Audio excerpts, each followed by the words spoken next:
Bonjour et bienvenue dans notre série matinale sur les manifestations des dons de l'esprit. Avant de commencer, prenez votre boisson chaude ou froide, puis installez-vous confortablement et plongeons notre regard ou nos regards sur la manière dont les dons de l'Esprit Saint peuvent se manifester et enrichir notre quotidien.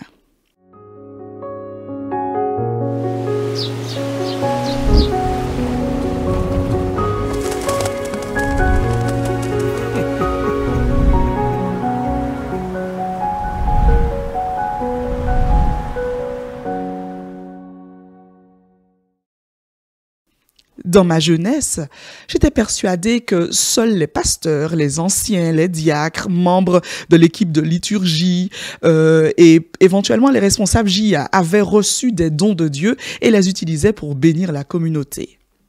Je les regardais avec émerveillement et envie, me disant « Mais qu'est-ce qu'ils ont de la chance d'avoir reçu au moins un don du Seigneur ?» Ou encore « Ai-je moi-même reçu un don?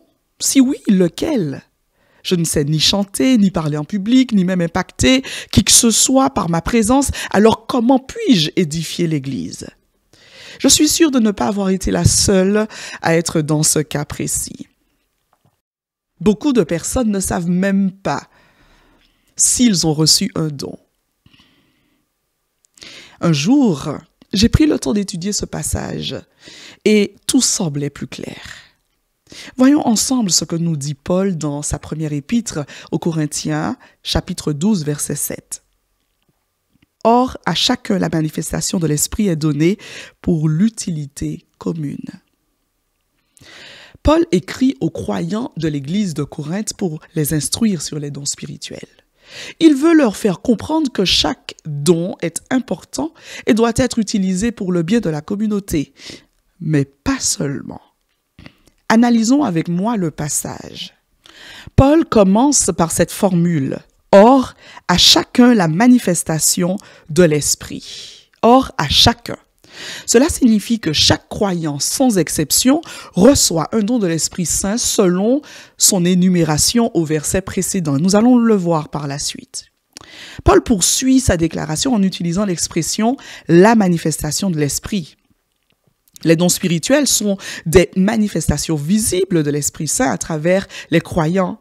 Ils peuvent se manifester sous différentes formes comme la sagesse, la connaissance, la foi, les guérisons, etc. Il continue en disant « est donné ». Les dons sont donc des cadeaux gratuits de Dieu donnés par sa grâce. Et enfin, il termine ainsi pour l'utilité commune. Le but de ces dons n'est pas de glorifier l'individu, mais de servir et d'édifier la communauté chrétienne. Chaque don doit être utilisé pour le bien commun, pour aider et encourager les autres. Aujourd'hui, je vous propose de réfléchir aux dons spirituels auxquels Dieu vous a sans doute déjà pourvus et à comment ils peuvent être utilisés pour le bien de notre communauté. Priez pour que Dieu vous guide dans cette quête et vous aide à développer ces dons pour servir les autres. Demandez également à Dieu de vous montrer comment utiliser ces dons avec amour et humilité. Soyez bénis.